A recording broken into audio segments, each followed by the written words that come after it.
Hmm? Ah! You don't have to go to college. You don't have to have a microphone. You don't have to have been on the radio. You could just be Niel Guilarte, former dreamer, and now here with Harry Duran, right out of California, and it can happen, man. And you just got to be willing to fight for your stuff every day.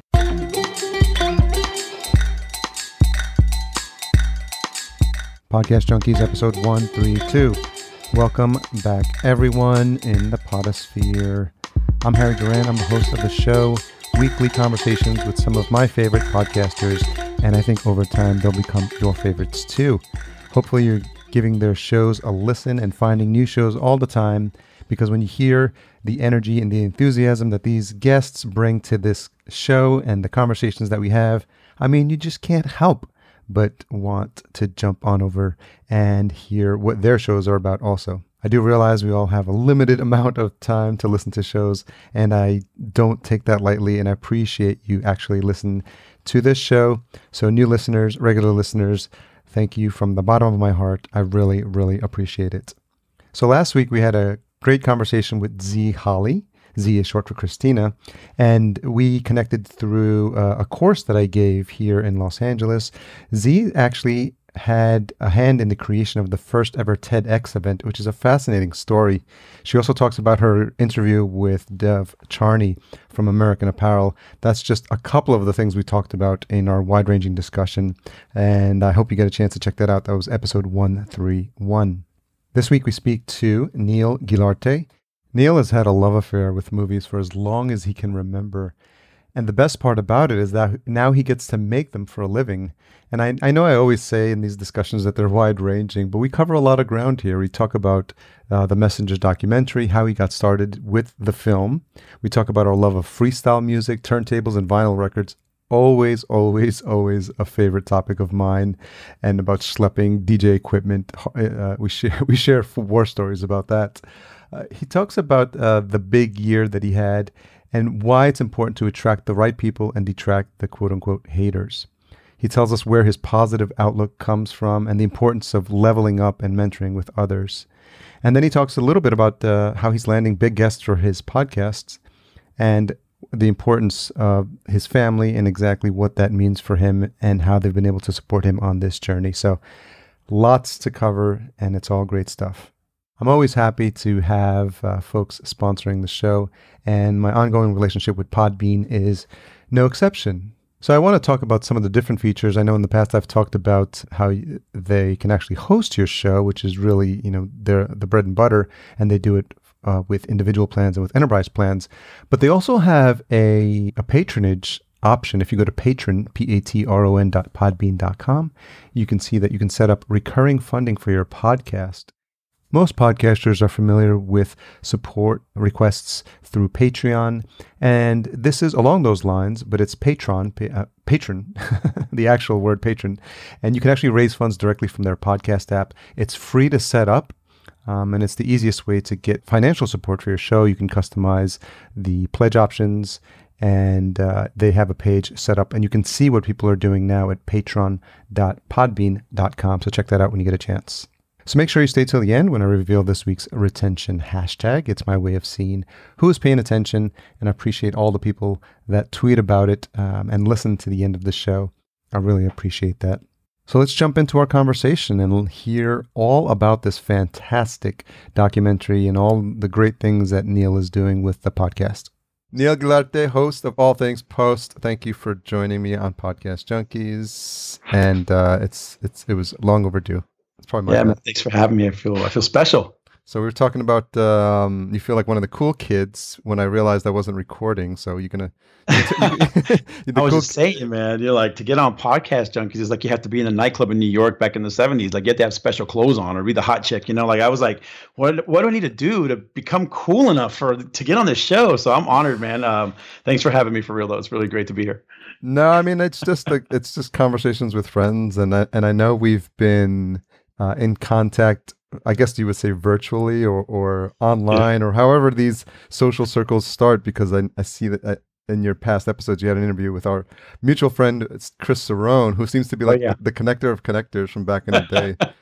Yeah, he's one of the very first podcasters that ever came on my show. And I know that we hung out recently in LA at CBS Radio. We've just never done the whole handshake. We're officially pals. So I'm glad that we did the spit shake and we're good now.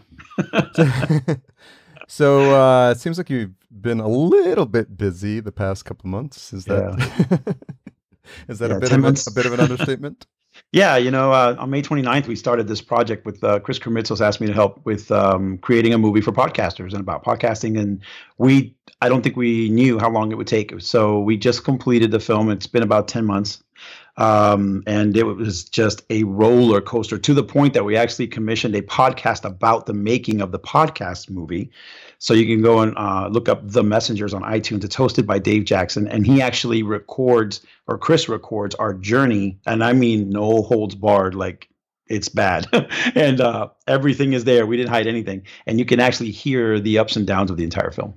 Was it weird knowing that was going to be recorded and knowing that it was going to be out there? And were you thinking about it, or were you just in the moment and just going through the day-to-day? Never, because Chris at first didn't tell anybody. So he was recording all the time, and we never knew it at first. And then once we kind of caught on that he's rolling, at first for a second you think about it, and then you just forget. We were so busy, and we were having so many serious ups and downs that there became a point that we just forgot about Chris, and we just started, we had arguments in the car, and, we had big drag out fights. We fired an editor. Like, we had all kinds of problems, and didn't realize that he was capturing every inch of it. So it's actually very raw. I heard them, and they're very well made, but there were so many things that I was like, my God, I didn't know he was recording that day. Yeah. So can you tell us the genesis story of when you first, I know it was probably a bit earlier when it was in Chris Kermitzos' mind, but when it came across your plate that this was something that you were likely going to be involved in? Oh, yeah. We were literally sitting at PodFest 2016, and I had a sponsor table there, and we're just sitting. And it was one of the breaks when everybody sort of went to eat or whatever. And he came up to me, and he was super inspired by, I guess, some of the stories that some of the speakers had. And he literally just sat next to me to get a breather, and he looked at me. He's like, Niel, do you think we'd have a movie about this? And I mean, it was the most random question ever. And I just looked at him like, and I know, by the way, me and Chris are very, very close. So I already knew his plate was full of a million other things. So I was like, I didn't understand what he was asking me.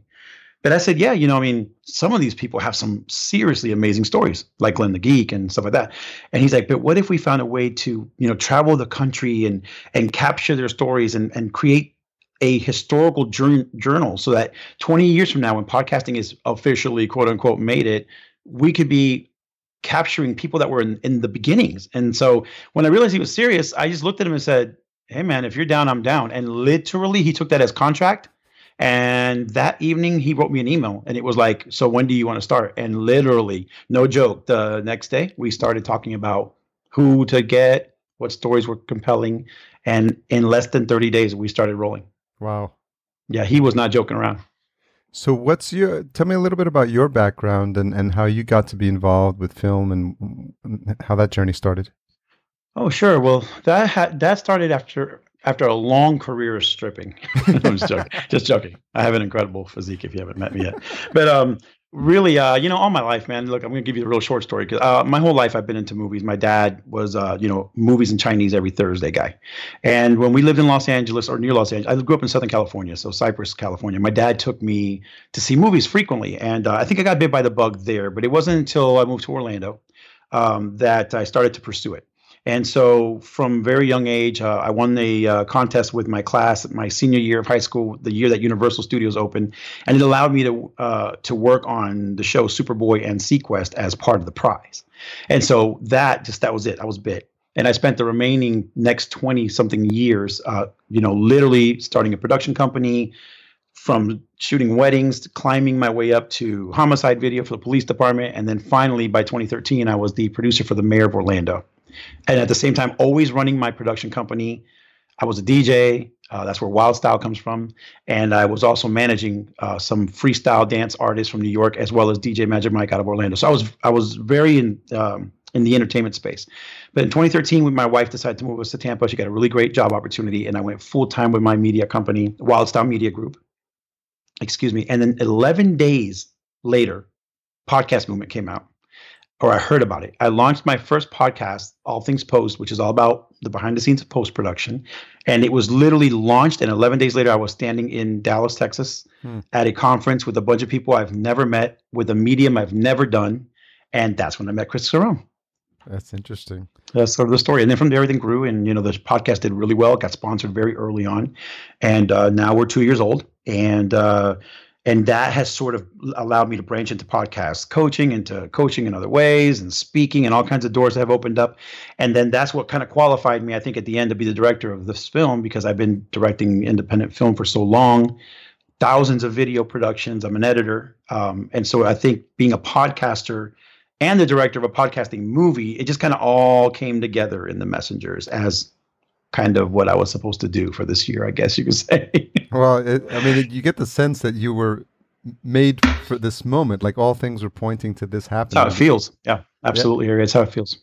Because if you, like you said, if you had all the things that were lining up, your interest in podcasting, your passion for film, your editing, your connection, your being in the right place at the right time, being in Florida, and when we think about things that are like, divinely inspired or just right place, right time, that seems like it was really, that's the way things were supposed to be laid out.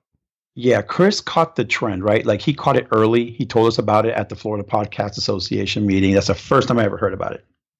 And then from there, we took, and it's funny, the guy who did the audio for the movie, he was the guy that I used to produce hip hop albums for 12 years ago. He now works with, KRS-One. Like all the connections that were for the film were drawn from all those long years of doing everything else. Yeah. And so in the end, I really do feel like it was just perfect timing. Chris had the idea. I had the mindset, because I'm a podcaster now, right? And I knew our relationships with the people in the movie is how we picked who got in. So we started developing the stories because we had been working. Me and Glenn the Geek are extremely close. I also my company edits all of his network's shows. So all of those relationships is what led to us, Lee Silverstein and all these people. And like you said, yeah, it was really meant to be. And it's such an amazing movie. And I'm not saying that because I cut it. It just stand away and watch it, and it's just so inspirational and so much better now that it's actually done. Yeah, we got to see the first cut of it at Podfest. I guess it's a month ago now. It seems like time flies, maybe even longer. But it was just like it was interesting to watch something where all your friends are on screen. That's usually not something that happens. I guess that's what movie stars feel like. They're like, oh, that's my peer or something like that. So yeah, and then I'm sitting in the front row getting a text from Harry going, where the hell am I? Very next day, you're edited in. Well, what's funny? I made it at the last minute. What's funny about that day, a lot of people don't know, but just 2 days prior, we lost my father-in-law, my wife's dad. And so we were actually meant to screen the entire movie that day. That was the premiere.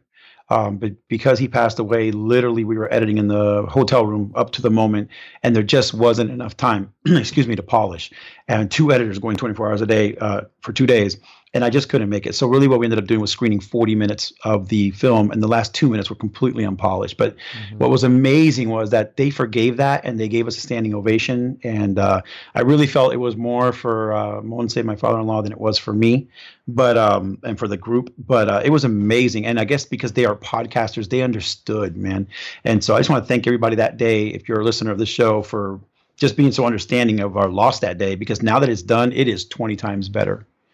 Yeah, I think it just it speaks to the community. I know that there was a collection to help out the family as well, and yes. Everyone was like giving as much as they possibly could, because I think more so there, and I've been to a couple podcasting conferences, but really that level of connection, level of family was really, really front and center. And I've talked about it a couple times already to regular listeners, that we had that gratitude ceremony at the end on the last day, which is something that you never see, and it's really, really awesome.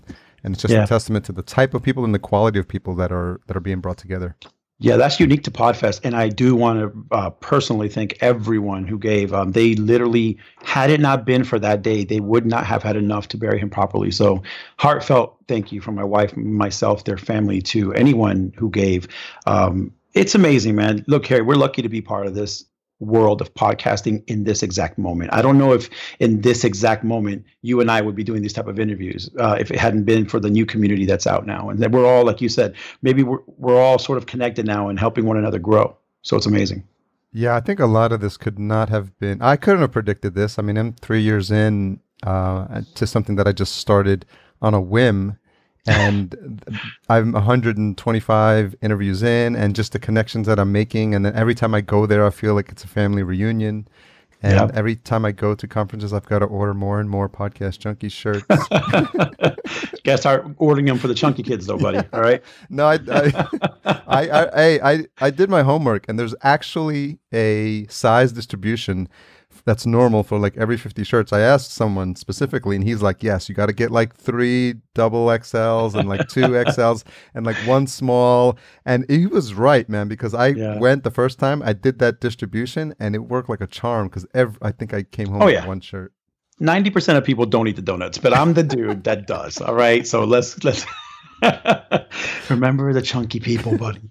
Would you say that this is the most important film project you've ever worked on?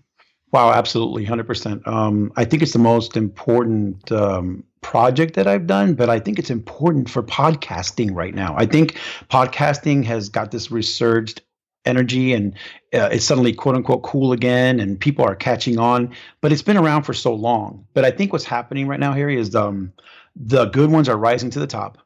And now we're starting to have what I call different sort of, I see it anyway, as sort of different levels of professional podcasters versus amateur podcasters, and then the middle road. And I think this film is just coming at just the right time to highlight the beginner, highlight the medium, and then you have the guys like Glenn the Geek and John Lee Dumas in the film, that they're the top. And so I think that the film, just at the right moment, by the grace of God, is coming at just the right time that everybody can feel included. Not, oh, this is a documentary about John Lee or just about people that are established. No, it goes down to people who just started a day or so before we interviewed them. So there's a great range in the movie.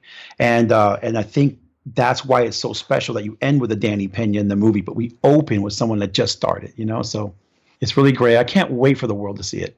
What's funny is that regular listeners of this show will remember an episode where I was going to the studio. I was going to the CBS studios to interview Danny and the crew, because I'd interviewed Danny solo, and then I wanted to do an interview with the whole crew with Gamer tag. Yeah, gamer tag. And then I spoke, I had my Zoom mic, and I was like, oh, I'm going to CBS Studios. This is so cool. So when you get to place that at a moment in time where later that night you're interviewing me, and then that appears in the documentary, it's funny how like all the pieces like line up. Oh, yeah. I mean, I literally just, in the words of Dave Jackson, School of Podcasting, if it wasn't for my podcast, like I wouldn't have had the opportunity to meet people like Danny, and then I wouldn't be there. He wouldn't have reached out to me because we had made a connection and say, hey, come here. And then I had no idea that you were coming, and he told me you were coming too. Yeah. So it's just like the way things work out sometimes is even if you tried to plan it, they wouldn't come out that way. But that's what's special about Danny. He's done it again and again during the making of the movie. He did the same thing in Miami, where he invites someone to share in that grand opportunity that he's having. And the funny thing about that night is I didn't know you were going to be there. So when you got there, I was like, yo, that's Harry from Podcast Junkies. I'm tired of running into this cat. And then we had a nice little talk. You told me about your new business and everything. And it was like beginning, like, you weren't on my radar in the sense of, oh my God, now that I have him here, I got to get him in the movie. At the same time, I was like, wait a minute, he's an up and coming riser. That's why I made sure I shot it. And I was like, look, and here we are almost a year later. Yeah. And now I'm a guest on your show. It's just crazy, man. And honestly, though, but we knew back then, and this is not just a compliment. I mean, I even remember coming home and telling Chris, this is a guy to watch. And, I got to see him interview other people. His style is unique. It's sort of laid back. He's a different vibe. And talking to people, letting them know I was going to be a guest on your show, that's what I heard from people. Same exact comment. Oh, I love his vibe. Oh, Harry's got the best vibe. So, hey, man, congratulations on all your success. I mean, and honestly, I take a lot of pride in the fact that I'm here, not just because we're talking about the movie, but it's like a full circle, right? Like we've kind of like said hi once in a while. We waved. And then, like you said, we didn't connect. We went to a radio station together, and now we're like brothers. Like no one can separate us ever by blood, man. Yeah, I'm just kidding. I'm just joking. No, it's funny because Goonies. I think we had a more of a shared interest as well, because you mentioned freestyle, and I grew up in New York City. Yes, so I literally grew up in freestyle. So I'm curious which artist you were managing. Man, I used to manage Raquel in a dream, my love. And but I was when I was in Orlando, I had a show called Inside Outside, and I used to interview TKA and Little Susie. Those were all my biggest groups. They were my Michael Jacksons for a while. Stevie B. When I used to tour with DJ Magic Mike, we used to open for Rob Bass, and Lizette Melendez and all these big groups from New York. And so that's my background. That's sort of when I used to DJ as DJ Wildstyle. That's what I love to play. And so it's funny, even right now, to this day, all I ever listen to, if I'm not listening to something my wife demands, it's freestyle music. Yeah, I had a whole bunch of mixes, DJ mixes. They were unfortunately they were on cassette, and those don't hold up too well, and they just disappear. And I made I still make mixes now, but I make more like techno and house, and those are on SoundCloud, right? And I don't, you probably haven't seen it, but behind me, yes, respect. The turntables, the Technics 1200s are still there. See? Dude, you just got like 800 times cooler. So yeah, every once in a while, I mean, I'm still doing it now. I've connected Tractor, so I play some of the vinyl. But yeah, if my wife's out for the night, I'll grab a bottle of wine and just start messing around. So we just nerded out. I just got a machine over here, MK2 Groove Box, So one day we'll have to get together and jam out. Yeah, man. We do a jam session or something like that. We'll make everybody else feel really left out. Well, I had an interesting similar discussion way back when I first got started with Steve Stewart.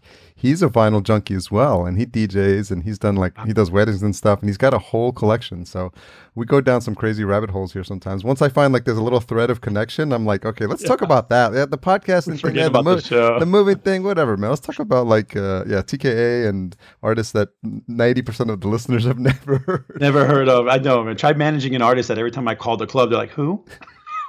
Until I sang that song or they heard it, and then they go, I remember that from the skating rink. I do remember that song. I didn't know. I have a lot of that stuff on vinyl, dude. I'm talking Mick Mac. I got that. Yeah. I still have them all. They're somewhere in the box. I don't know what the I heck still talk to a lot of those artists, man. Really? And, it's funny. Now they're in their 40s and early 45, 50, and now they're on Facebook more, and they're not as well known as they were back in the day. So now they're connecting with fans that way. And I used to interview them all, or we'd see each other on tour when I was managing other artists and stuff. So it's been a really great journey for me musically. It's funny, I've actually been delving into it. I had a mix CD in 2008. I need to send you a copy. Just don't ever play it in public. And there's just a lot of cool things that I'm slowly actually getting back into. Even recently, I've been telling my wife I want to get kind of back into it. I miss DJing. I miss the music production side of things. I did do a lot of the mixing in the film, but Ralph Lugo did all the cleanup. And big shout out to Ralph Lugo. He made that movie sound amazing. But he also does all of our podcast editing for my company. And we're deep in audio now. We're actually thinking about doing a royalty-free music library. We're throwing around an idea of doing some modern fusion of hip hop and dubstep and EDM and all that good stuff. So we'll see. A lot of fun projects in the works. So did you have were you DJing with the 1200s at the time? I did when I broke my very first one so fast, and then I ended up getting a oh my Lord, you just asked me the name and it just slipped my mind, but I ended up getting the second best turntable on the planet. I ended up getting two of them at a pawn shop. Newmark, but it was like the TTL floating. It was like the competitor of the 1200, literally. Actually, some DJs, love that one. They won't say it out loud, but I ended up getting those for a while, and then I ended up getting another 1200 maybe 5 years later. So I was on mismatched turntables, and then I started getting into Serato and controllers. And I hate to say it, as much as I love vinyl, it was just too heavy for me to do all my events. I started using the Serato system. And when I kind of stopped DJing in 2015, back here somewhere is my Newmark controller. And I sort of just had to end it with that. But I miss my turntables, man. I miss all that stuff. Yeah, I'm on Tractor now. Yeah, Tractor's, you know what, you can't joke around, man. Tractor's serious business. As much as people are vinyl purists, and I love it. Look, some of my DJ friends, they will not get off vinyl ever, and I get it. I totally get it. But really, for me, it became I was a one-man band. I was carrying all my own speakers. I was carrying all my own gear. It was just too much. It was too much. I was DJing on the beach, and to have all your records out there, sand on top of them, going through those needles, forget it, man. It was just easier to go MP3. Well, it's funny because I used to live in Upper East Side of Manhattan on a 5th floor walk-up. Oh, Lord. So back in the day, for those that don't know, vinyl it was hard to find a storage container for vinyl, so most DJs would have in milk crates. And so I don't know where all these milk crates are now, or if it's even possible to get them, but I had a whole 5 or 6 of my best of the records I would normally play. So I would have a flight case with 2 Technics 1200s, and so 2 of those are heavy already, and then at least 2 or 3 crates of vinyl, and I'd have to bring them up and down. So I'd be ready. I was DJing at a bar in Manhattan, so I'd have to bring all the stuff down, call a cab, load it into the cab, load it in, and then I'd be finished at near clubs or bars, they end at like, 3 a.m. So I'm like waiting for another. There's no Lyft, there's no Uber. Yeah. So I have to wait for a cab and take that back, and then I have to huff those back up 5 flights of stairs. I'd be sweating like crazy. Bro, and not only that, but you're putting yourself at risk with all that expensive gear out there late at night. I mean, my biggest day, and I guess I'll kind of crest on I'll end the DJ awesome moment of life here. My biggest day was, like I said, Magic at the time, DJ Magic Mike. He was very well known. In the 90s, he was a very big DJ. And so once I got good enough that he was kind of like a mentor, but he wasn't really like, quote unquote, my official mentor. He was like a on the side buddy, just rooting for me. But I'll never forget, on one of my birthdays, he actually gave me the giant case with the very first Pioneer CDJ system that he ever DJ'd with. Now, it was maybe 2 or 3 years old at the time, 5 years old, but it was the first one he ever used, where he's done on massive tours. And he gave me that as a gift. And it was like the day I realized that maybe I didn't suck. This guy trusts me enough to give me his flagship system from when he first started. And I was on that for many, many years. It was like that Pioneer mixer weighed more than anything else, more than I still have it in the garage, actually. You know what's funny? You were talking about how you kept in contact with some of those people. So naturally, as podcasters, and I imagine when this happens with anything that you're a hobby of. So if you're a film, if you're a film geek, you think in terms of film. If you're a podcaster, you think of in terms of your next podcast. But I wonder if there's a podcast where people talk to some of these old freestyle artists. I don't know, but you and me should co-host one. I was just thinking. Like, I could call George Lamont and we can get this going right now. Do not. We might have just birthed. Dude, I'm birthed the next podcast in New York. I'm so down. Legends of Freestyle, man. Yeah, for a little while, I was doing something online with Stevie B. It was going to be called the Freestyle Cafe, and we worked on that for a tiny little bit in time, and then he got busy, and we just let it die. But that's probably very doable now, because they're very in touch with audiences versus the old days when they were kind of famous and not really doing that. But I know, like today, you can get most of them on Facebook and chit chat with them. Wow, crazy. I'm really tempted. Well, we gotta talk this through because let's talk offline. Your people call my people. Let's do it tomorrow. Well, I know the names and you probably know the contacts. And then the thing is, like everything podcasting, like once you get the first 10 or 15, that's it. Like that's it. One Everyone else manages them all. Exactly. They're all on the same reunion tour. Well, I'm really big shout out to Tito Puente Jr. I'm good friends with Tito Puente Jr. And he, even though he's in his dad's musical space, he's very connected to the freestyle world. I mean, big time. They invite him to open at a lot of their events. And so the day that we actually serious about getting to these people, I know if I reached out to him, he'd be not only want to be on the show, but he'd be grateful to connect to us because he's an amazing person. We got to get La India. Yeah, La India. She bounced from salsa to freestyle, and people don't know Mark Anthony started. Mark with freestyle. Anthony too, riding rhythm. Yes, before he was salsa. People, if you didn't know, we might have to put a couple of references in the show notes for people because they're just completely lost. So freestyle. But your whole audience just went, "Where the hell are they going with all this right now?" So freestyle, my dear listeners, is the precursor. It was in between disco, and house, and it was a period of time when there was like a big influence within the Latino and Italian communities for this music from the street, and it came around the same time that the b-boy music came out too, like the breaking music. So it was like, what people are seeing now with the get down, that was the b-boy, the breakbeat, and then right in between, like the b-boy breakbeat came after the disco, and then the freestyle came like right after that. I remember like Debbie Deb, When I Hear Music, AEIOU was like, that's like that's kind of like swing in between, like you could break dance to it and you could dance to it, and then some of the freestyle eventually kind of merged a little bit with house, and then house came out, early house music like Steve Still Curly, and so it was just a really fun time, man. And that's when I started DJing, man. That's literally my first 2 records that I ever mixed together were Sapphires, Don't Break My Heart. Oh, I love Sapphire, bro. Now you're making me nostalgic.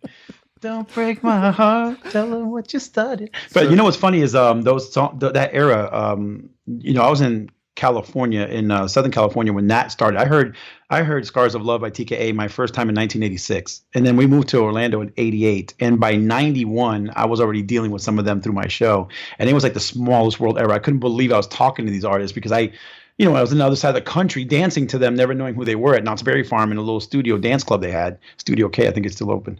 And so, but yeah, man, what's funny is now, like, over the years of listening to that Latin hip hop music, a lot of people don't realize there was some of the greatest producers, CNC Music Factory, some of the guys that did some of the best stuff came from freestyle, and then they just morphed into salsa, they morphed into hip hop.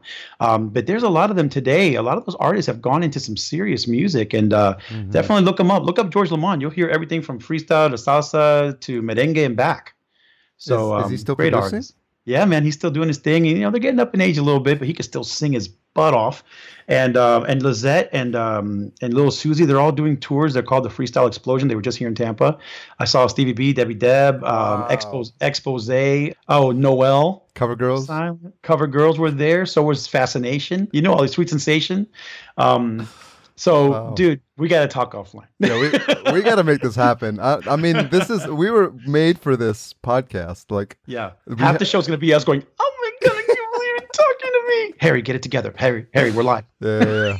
It'll be fun, man. So you mentioned something. You said you used to do video for the homicide department? Yeah, long time ago, man. You must have a story from there. Oh, I have about 500. Yeah, tell me a good one.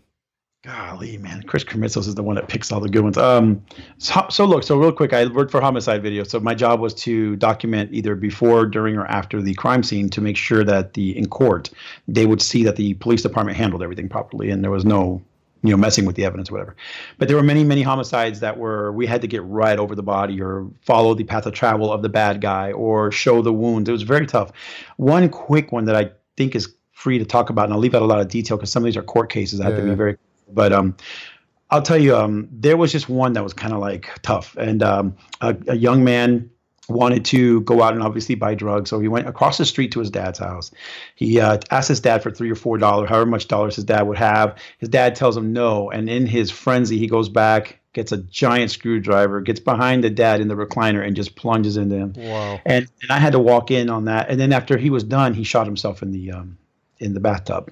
Okay, so basically my scene that I had to cover was to go first to the dad and then follow the path of travel and try to help determine where he went. Did he go to the window, around the door? And then we ended up finding where he was. And it was, when I walked into the bathroom, it felt like no one could do their job. Like there was something still in there. Like it was so raw. Yeah, I'm sure there must have been. Yeah, it was so violent that I literally couldn't record him. It took like 3 tries. And I called the crime scene technicians. They couldn't go in for a while. And not that I was going crazy, but literally until the chaplain went in, no one was able to do their job. And so we had to hold the scene for like an hour and a half.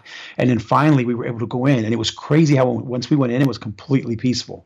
So it was, I've never felt that before until that scene. And I had worked hundreds of scenes. So, I saw it all. And what's funny though, recording that way and being that careful and that anal and specific of how I record, because it's going to go to court and I can't edit. So I had to sort of edit in the camera. I really credit that to making me a really successful shooter. Like learning how to shoot in low light, learning how to shoot with no second chances because I can't rewind and I can't cut or they don't put it in court.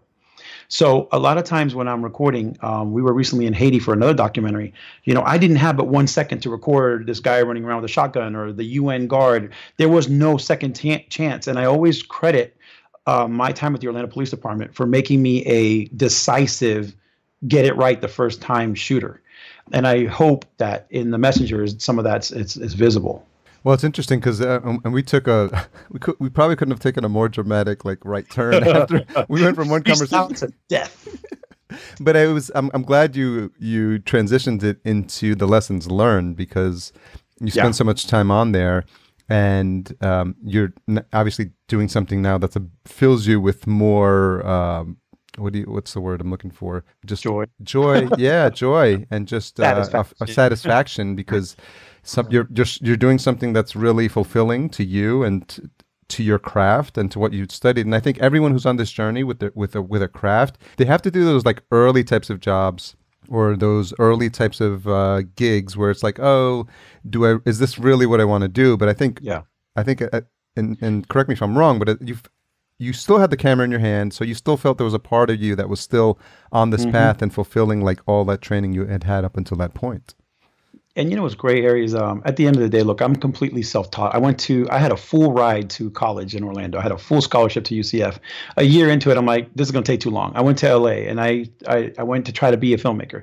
Went to Atlanta and I ended up learning my craft by doing my craft. And then now, 25 years later, you know, I'm still doing what I love, and I never completed that formal education. I literally just learned doing it. I kept myself trained at all times, but I fully believe that when I do a film, I'm touching into everything I've ever done, whether it's DJing, whether it's doing graffiti as a kid, whether it's doing, you know, photography, which is actually how I started before videography, music production, all those things, my timing, being able to beat match a beat is no different than going into a movie and doing cinematic timing of your music to the video.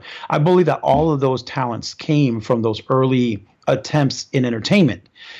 Even managing people helps me manage actors on set or people who are being interviewed. Even managing artists got me the patience to deal with producers nowadays. So I really believe that everything that I did and the hardships that I had in my life really prepared me to be Niel Guilarte, 2017, you know, director, producer, editor.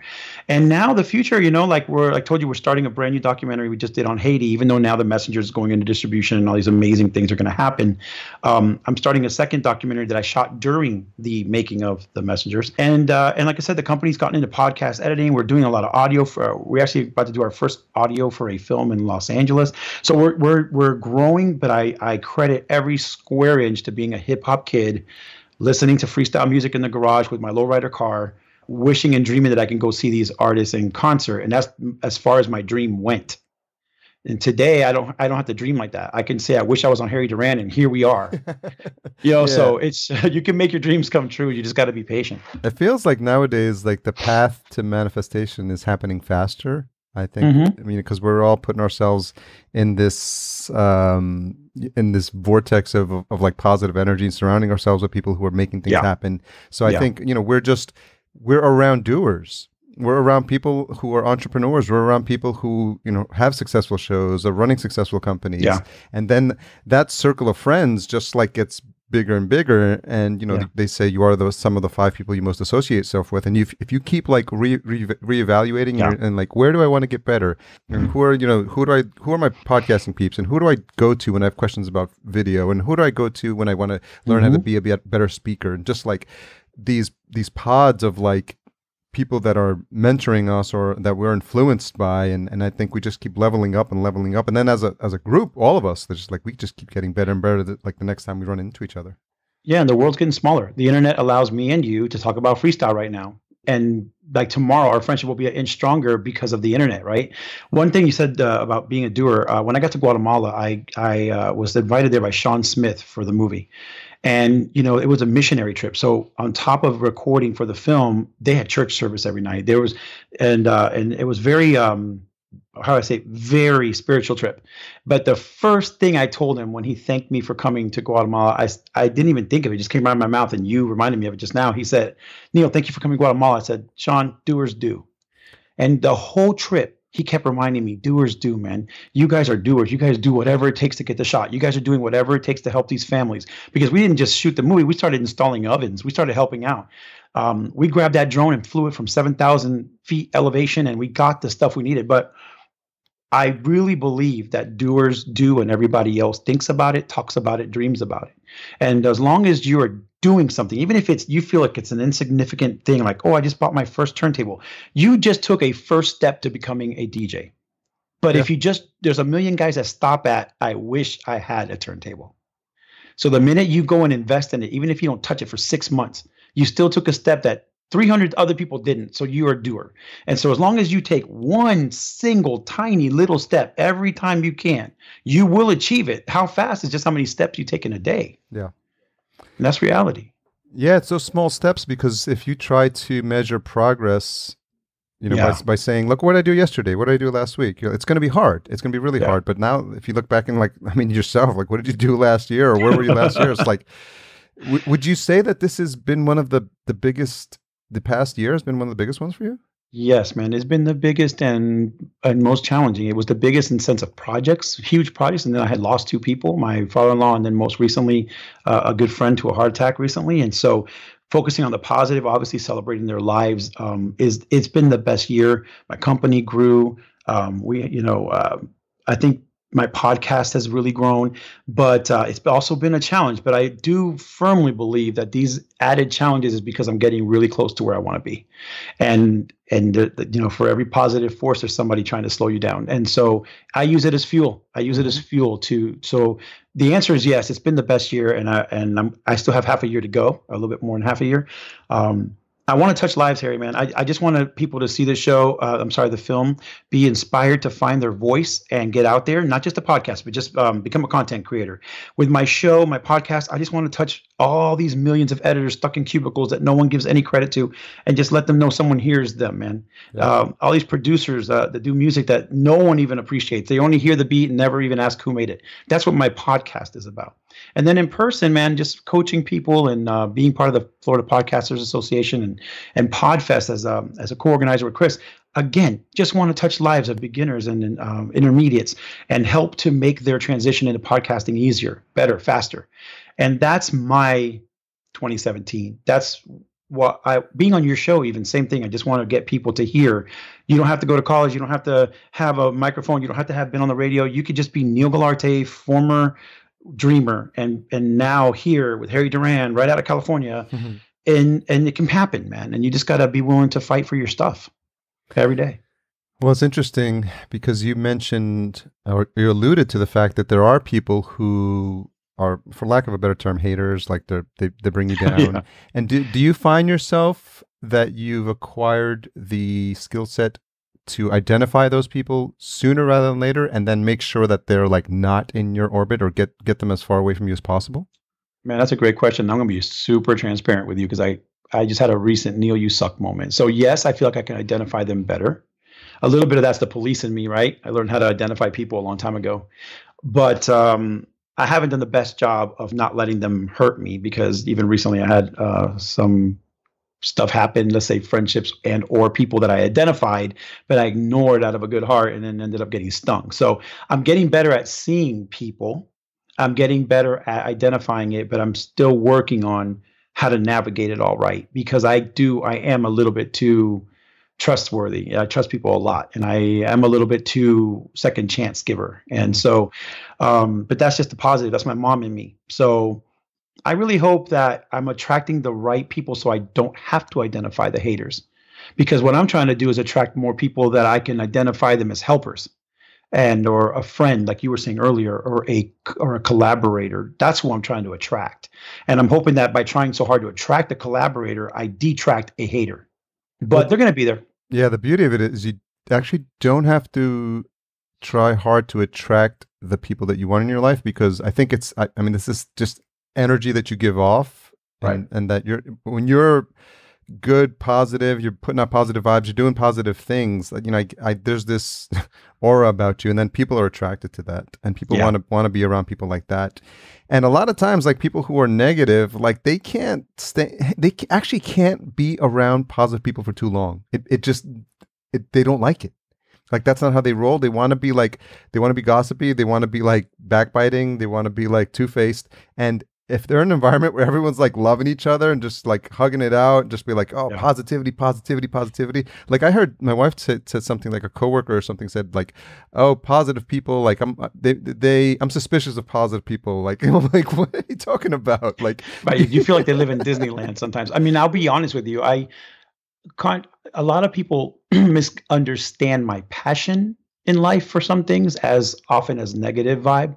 And I'm really a very positive person. And I'm just a person that, because of the struggle that I've been through to get up here, I sometimes like red light early and I go, whoa. And I have to really like you were saying earlier, navigate it and remain in a positive space. So I have to navigate my positivity right now in the life I'm in.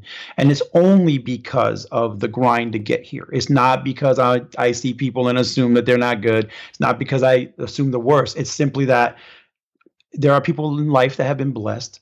Okay, there's a kid that got those techniques for free. There's a kid that got all those, whatever, didn't have the hairy grind.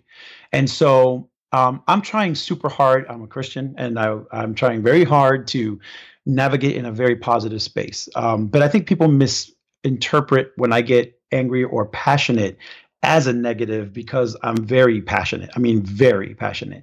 And I sometimes forget to go into positive text so that everybody loves what I'm saying. But really what they don't realize is I am being positive. I'm just being passionately positive. And I don't know if that works as an explanation, but there are people that I've learned to understand that now I've met that I see that in and I go, you're not being negative. You're just being real passionate. And then now it's just a matter of learning how to manage your passion and then choosing the right words so that you're still staying in a positive zone. Because sometimes passion can make you sound negative or say things, but really it's not. If you look at the heart of what people are saying, they're just hungry or they're just tired. Yeah. And they just misuse the wrong words. And that's something that me personally, my goal is to find better ways to think and then say what I want. Because sometimes I say it and then I go right away like it's not what I meant, but in the moment I said that wrong. And so that's sort of my take on positive, negative. I try real hard every day to start in a positive space. If you had to think about where that came from or who you learned that from, what initially comes to mind? Man, my parents. They are positive, polar difference. I mean, it's, my dad is, very stern, very militant, very decisive. There are no choices. It is this or that. My mom is very soft hearted. I always look at the silver lining of too much silver lining of everybody. And then so trying to balance them in life and be a kid of 6 kids in the middle of all that, with half of us being the grumpy side and half of us being the positive Disney side, it's been a struggle to find where's Niel in the middle of all this, right? I've been a pleaser most of my life. As a producer, I want to please the artist. I want to please the crowd as a DJ. I want to please the audience as a filmmaker. I want to please my wife. I'm always trying to please people. And I'm in a space right now, after The Messengers is finally done and birthed, where right now, this next 30 days, this could change, Harry. I just want to please Niel. I feel like I haven't pleased Niel. I've just pleased everyone else. And so I've been focusing on my podcast and I have a brand new vlog out that's stupid goofy. And I've been focusing on just having a good time, getting back to music. I just bought this brand new, Behringer X Touch. Whoa. And I'm just trying to talk freestyle with my buddy and I'm trying to please me because that's going to please a lot of people. Yeah. Yeah, well. So that's where I'm at right now. I'm in a little bit of a selfish space, dude. Well, I think it's all semantics. It's all the words that we choose, but you have absolutely. It's like they say you have to put on your own oxygen mask first before you can put your oxygen mask on the child. Great analogy. Then, because you're just like, what good are you if you're totally burned out, if you're totally jaded, if you're totally like in a space where you feel like, everyone's just been taking from you and everything's been sucked out of you and you haven't had a chance to recharge. I mean, you're going to be useless. You're not going to be doing your best with your films. You're not going to be doing your best with your podcast or even in your family. So I think it's mandatory, like this reboot, this reset, a 10-day silent retreat, or just whatever fits your boat or is your definition of recharging. Like it has to be, and you have to include it as a regular part of your everyday existence. Oh yeah, and you literally just defined my year. And on top of that, it's and I am in that reset. But I want to say something for your listeners that might be Niel. Okay, so you're a person that you feel like you've done great things in life, and so you're feeling right now overwhelmed, tired, and like everyone's benefiting a lot from what you put out in the world. And in your family, you feel like maybe they're not. Like that's where I'm at right now. I'm trying to give my family more time, myself more time. I feel like they've been neglected for a long time, but it doesn't mean that person doesn't still love everything they're doing, that they're not still excited about all the projects. I'll be honest with you, man. I just think that people have to learn to be honest about when they're feeling a little bit not so plus sign. Mm-hmm. And I don't think that makes them a minus sign. But it's just like identifying when you have any problem in life. Once you identify it, then you tackle it. And that's sort of the space that I'm in, right? I just sort of been, for a little while, I hit a bah humbug state, and I identified that I was being that. And now I'm excited. The movie's out. It's going to start doing its thing, and new projects are coming in, new opportunities. Focusing on my business is generating me positive growth. And my daughter, who's 3 years old now, says, "Daddy, I miss you. I love you." So I got out of that, but I first had to identify that I was being that guy, and that it was okay to be bah humbug and a little bit negative for a week. Doesn't mean that I'm going to be that way forever. And so now that I'm coming out of it, I guess I could sort of feel for people that are always being told, "Oh man, dude, you're always in a negative space." But it's not that. Sometimes you got to look at, did you put them in that space? Are they a plus sign that you move to the negative box? And so just be aware of that, man. I just think, be aware that it's okay to identify when a season in your life is over. And as long as you turn into the positive zone again to go to the new state, so you don't enter the new state in a negative state. You know what I mean? Yeah, totally. So that's kind of where I'm at. I'm trying to enter a new positive state, and it feels great now, man. I feel like a lot is off my plate now, and I can breathe. It's almost like a video game analogy, like leveling up, because once you're at the new plateau, then you operate from there going forward. And like now you've got all this like skill set of things that you've learned, and you can take on bigger projects. You can go after like, bigger things and maybe do multiple things. Whereas before, like it was just enough to get like one soundtrack for one movie. You're like, I can barely get this done. But now you feel like, oh, I can do like 3 of those at a time, or I can delegate, or I can. It's like we build this like skill set, and if we take the time to do it properly, then we have the ability to do things better. So that leads me to a question. I'm wondering if you feel now you're at the point where you've been able to mentor people. Yeah, I have. I've been blessed to have coached a couple of people in their podcast journey, and now I've gotten recently my first sort of, I shouldn't say more like a media consultant type of mentorship, but your analogy is so spot on, because what's the first thing you do when you level up? Like now, let's say I'm coaching other people, I'm trying to help other people in their journey. The first thing you do in Call of Duty when you go to the next level is you check your new weapons, your new guns, your new grenades, right? You look at all your like the level up buttons, your new skins for your guns. You don't just start running and shooting. The first thing I do is upgrade my weapons. What did I gain in the level up process? At the end of every game, they give you like experience points, a couple new weapons, some new grenades, and maybe a new skin for your gun. So I believe that I am personally standing right at that moment where it says, new level, and I'm like checking my guns, checking my stuff for a new journey. And now I'm starting to do mentorship, coaching. I'm reaching out through my podcast. I'm actually going to start doing some educational things, editing 101 for podcasting. And I'm thinking about putting out some actual product and stuff. But that took getting here. Yeah. And quite exhausted to do that. And so I think I'm going to take a breather for a moment, listen to some freestyle, and get my mind right before I move forward. But I'm in a wonderful space right now, man. And I actually think even being on this podcast, it's almost like first visit on a new podcast since leveling up. And it's funny, just talking to you has actually made me identify that. And I love it because I felt it already. You just confirmed it for me in a funny way. So I'm super duper grateful for the level beneath me and everybody that helped me get here, Chris Kremitzos and all my buddies that believed in me, my wife and my best friends. But yeah, we're definitely in a new skin and a new place. And I'm so excited for what's coming, man. It's great. I just can't wait. So now taking that and flipping it a little bit, can you think back to a relationship with someone who you saw as a mentor, and does anyone come to mind? Wow. I have one great mentor. Current ones I have like Glenn the Geek and stuff, but I have one friend named Don Jacks in California. He's a realtor, but I've been a childhood friend. I met him in Cyprus when we were like in 7th grade, and we've always sort of mentored each other. And for a while there, I was pursuing a real estate, career, and he was like mentoring me through that. And he's the coach to one of the biggest real estate coaches in the world. Like he's one of the biggest coaches for that coach in the world, Tom Ferry, the realtor in Los Angeles. So my friend is one of his top advisors, and he's a huge. I mean, he calls me out on everything. Neil, that sucked. That wasn't the best that you can do. I know you better. And he'll call. I'll be in Los Angeles visiting and getting ready to leave on a flight at 7. He picks me up at 5 to take me to Starbucks to set me straight. So I really do consider him a life mentor. Right now, Glenn the Geek's a big mentor. I've learned a lot from Chris Kremitzos in the sense of he's really helped me get business minded, where I was literally just a creative. Now I'm a creative with a business mind.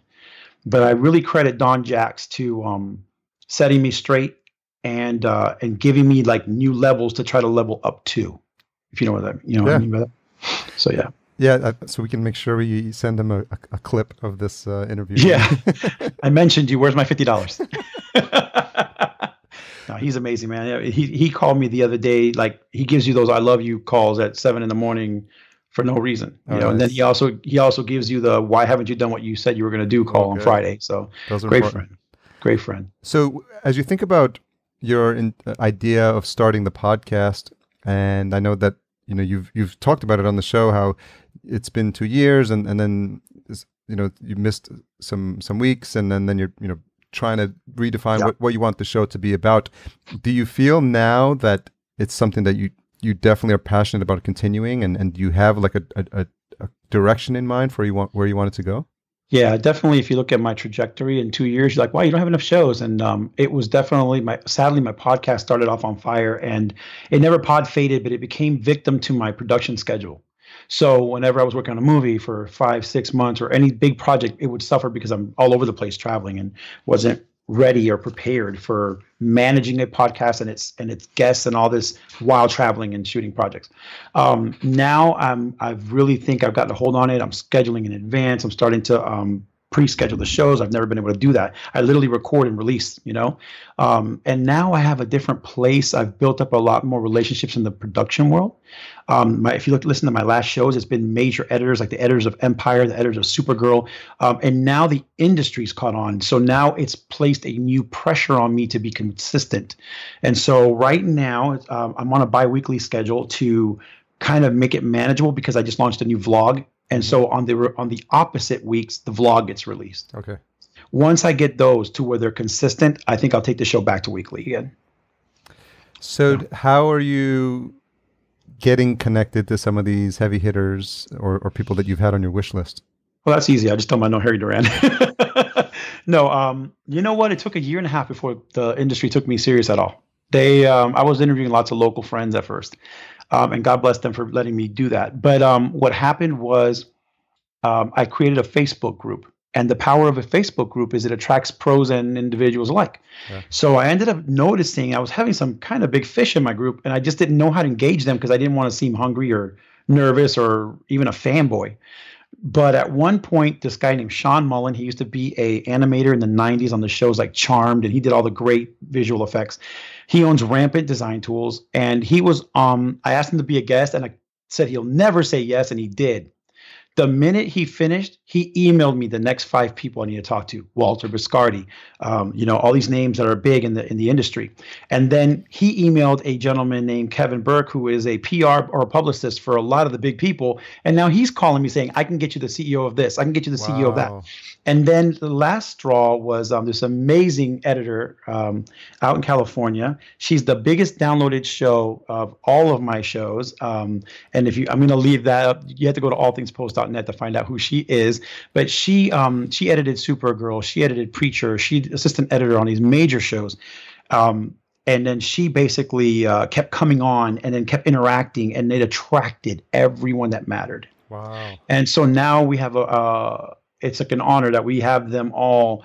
And my most recent show is the biggest show I've ever done. It's on virtual reality and the future of virtual reality with metal.com. They're at NAB right now. And that show exploded because virtual reality is big right now.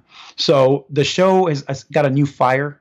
And I'm definitely going to take it now to an educational, taking the show on the road and doing like live panels, recording it as a podcast, as well as a live experience. And that allows for hopefully opportunities for my sponsors to also touch the listener in person. So that's the future of that. And then that bleeds into my newest vlog where I promote my podcast for the first time like crazy. Danny Pena's featured and I promoted him. And so we're really starting to leverage everything. And then, of course, the movie just caps it off as being one of the only movies about podcasting that's not necessarily someone famous already, like the comedians that are out now. Mm-hmm. And so I'm hoping that those 3 things, they converge into people seeing me as a force in the podcast industry, spanning the podcast to the vlog to the film, not just having a podcast. Well, it seems like you got all the bases covered there. Yeah, and somewhere in there I need to go chill and just watch some TV. Yeah. Well, it's interesting because there's this idea of striking while the iron's hot. Yeah. Right, because you have to take advantage of these things because they're not going to be around. You have the show. The show has allowed you to have these conversations.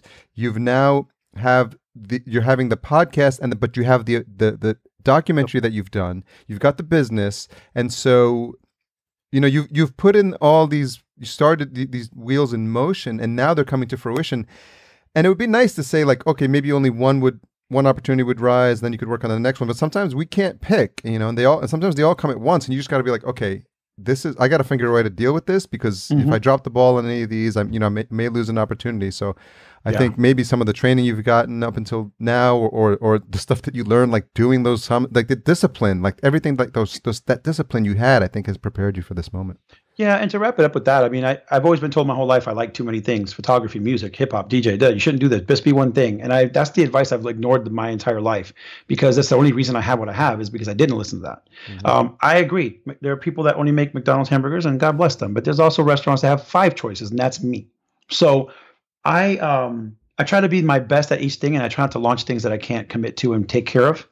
And I feel that now they're going to merge to a point where they are sort of one thing, but just sort of different aspects of them, right? Like a podcast film is still related to a podcast.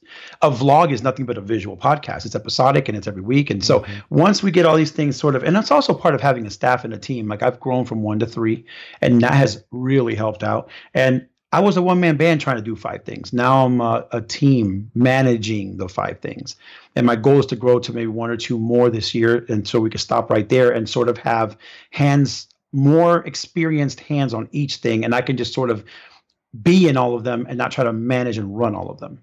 Yeah. And I think that's when they're really going to come together, because then I can sort of be the star of my show instead of the star, the janitor, the guy who pulls the curtains, and the producer. And you know the drill because you've been through this. So, yeah. So as we wrap up, a couple other questions. Hopefully you're having fun. Oh, I'm having a blast. This is awesome. I mean, you're going to be editing a lot, though. No, I think the whole thing goes out there, warts and all. That's a great talk. It's probably the greatest talk I've had all week. What's the one most misunderstood thing about you? That's a good question. Wow. I think the most misunderstood thing about me is that people don't realize that how much of what I do is actually for others. And I think some people see it as you're doing this and you're doing that and you're doing this. And they don't realize that a lot of what I do is to aid others, which is why I believe right now coaching is such a good fit. But that's definitely something that they see as maybe a little selfish, and I see as having to focus so I can help more down the road. I'm not sure if that's a good answer. No, that makes total sense. Makes total sense. What have you changed your mind about recently? Dude, you're hitting me hard with some good questions, bro. Those would normally be easy questions, but because I'm in a big transition in my life right now, I've changed sort of my friendship statuses. Like I told you before, I'm very quick to let people be in. Like maybe I need to check you on the whole freestyle thing, man. I might have to put you through some security processes first, but I think I'm going to create some professional distance in a little bit. I need to isolate myself for a minute, just a little bit, to level up and get a better, layout of this new level, because I think I've carried a lot of baggage and I feel so much lighter right now that before I pick up a lot more, I want to make sure I'm good. You know what I mean? So I'm in this state right now where that's my biggest thing I'm rethinking is my strategy of who do I let in and how close do I let them in from now on. That's important. I always like to show like the warts and all of a podcast episode. And when we got started, your daughter was running inside the room and you were kind of peeking back there and you're like, is this going to be an edit moment right here? Because and we kept talking and you kept looking back and you kept looking at me. And I just like to like let people in on those like little things that we see, because we're filming. I mean, we're on video as longtime listeners know, but it's just interesting because real life. So I'm wondering if we just close out with one other question I'll throw in there. Like what's the importance, or can you describe the importance of family to you? Oh man, pinnacle, God, family, everything else. And that little girl, she was born when I first moved here, when I first launched everything. And most people would say, I'm going to launch a business, I'm going to launch a podcast, and you don't need to be distracted. I launched all of that with a brand new baby on my lap. And she's actually been on my lap as I make a million calls and, baby, be quiet, daddy has to take a call. Don't let them know you're here, right? And she's my biggest success, the reason I do everything. And but family, man, let me tell you, Harry, if you're doing it and there's no one to share it with, and family does not need to be your birth family. Family could be my boy Don, right? So what it means to me is everything. And some people would argue it should be about you, but to me, it's about sharing it with family, because it inspires my younger brothers. It inspires my brother, who's right now starting to work with me as an editor, was inspired by the journey, bro. He saw the difficulties I was going through, and after many years of not jumping in, jumped in. So family means the world to me, man. And I would venture to say that if you don't share it with someone when you're done, who really saw that you got it done? So that's what it means to me, man. That's about as good of a ribbon as I could put on any episode. Why, thank you. Well, brother, I know that you were excited to come on and you felt like it was like something that you were working towards. But I'm gonna tell you that it's actually an honor to have you on. And I every time I finish a conversation, I feel like incredibly grateful, and have tremendous gratitude for you, taking the time to come on to tell your story and just to put your own spin on what this podcasting journey is about. Man, listen, let me end it with this then. So, I don't just see your show as a cool place to be. I mean, I joke with you about it, but I mean, when I first time ever met you, I could tell that you were on the rise. I take great pride in spotting people. That comes from the music industry, right? Sort of spotting future talent. My excitement to be on Harry Duran this much later after you've launched for a while, and I've watched you build your brand. I watch you online. I follow your Facebook. So to me, it was more like getting on the Late Show because my friend has earned it. So this guy that I've admired along the journey, I've seen him coming up, and I really just felt like, wow, how great that he's gotten to this place where he's a very respected podcast. A lot of great guests have been here before me, and now my movie has allowed me to reach a place where he and I can converge, just to find out we both love hip hop, freestyle, DJ. So thank you for having it. But man, before that, just you did your thing, and your thing led me, and I did my thing, and that allowed us to have this conversation today. So I hope I can come in the future and just share other future stuff, or you can come on mine and we can talk about the behind the scenes of your world. But I'm just blessed and honored to be here. I think you're an amazing podcaster doing amazing things, and that you've definitely earned where you are as a podcaster. And I want to make sure your audience knows it's not because he's my friend. It's fact, man. Not every show has gotten where you are. So congratulations, brother.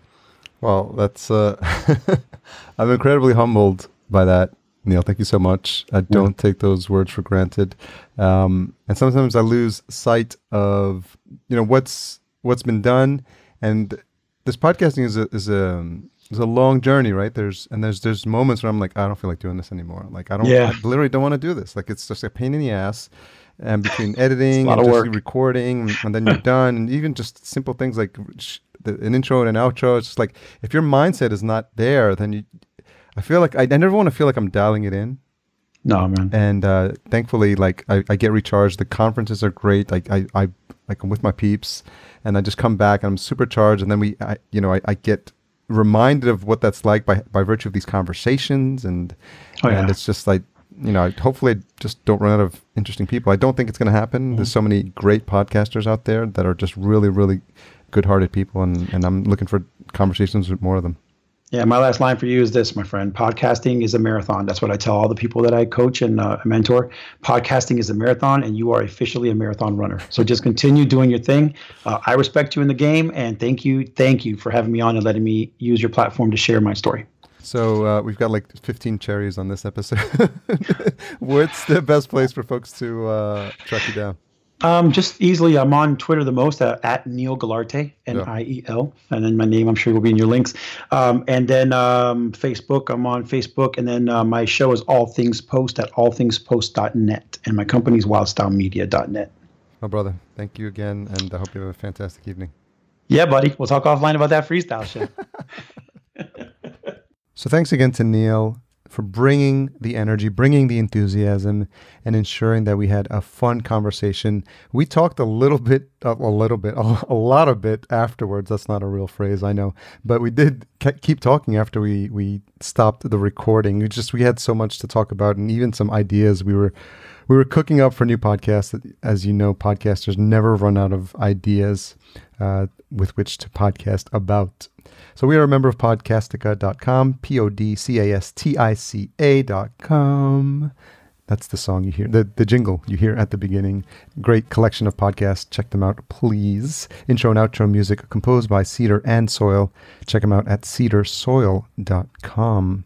Don't forget to support our sponsor, Podbean, at podbean.com/podcastjunkies. And take a look at their patron option that I talked about at the beginning of the show. So if you listened to the interview to this point, then you're anxiously awaiting the retention hashtag. But before I give you that, don't forget to check out our PDF that we've created just for people who are looking to get help with their show or need a little boost in terms of understanding what are the tools that I've been using. And I recently updated the list. It's called 8 Tools to Skyrocket Your Podcast Launch. And you can find it at podcastjunkies.com/8tools. And it's 8 with the number 8, so the number 8, TOOLS. So the retention hashtag is Freestyle Niel. Niel is spelled Niel, so it's all one word. Freestyle, FREESTYLE, NIEL. And his Twitter handle is Niel Guilarte, NIELGUILARTE. Tune in next week. I've got a big show. Alana Levine, host of Little Known Facts. We connected via Twitter. She is amazing. She just had an interview with Alan Alda. Interestingly enough, we went to the same high school. Since that came out as I'm recording this, we don't talk about it in the show, so it's a little bonus piece of information. But Alana is so sweet, such a fun personality. We literally hit it off. Like from the moment we started connecting on Twitter, we obviously continued that energy and enthusiasm in our interview. I'm really excited about this one, and we've been maintaining our communication and our friendship online, so I got to make sure I visit her in New York next time I get out there. But she's going gangbusters, and she was on Broadway. She's been on Broadway. She's got a lot of friends whose names you'll definitely recognize. Cynthia Nixon was on her show, Laura Linney, Alan Alda. I mean, who's who of film and Broadway. Octavia Spencer was recently on. So we talk about a lot of stuff, and I can't wait to share it with you guys next week. So don't forget to tune in for that. Thanks again for all you do to support the show, and recommend it to someone if you think they need some awesomeness in their life. See ya.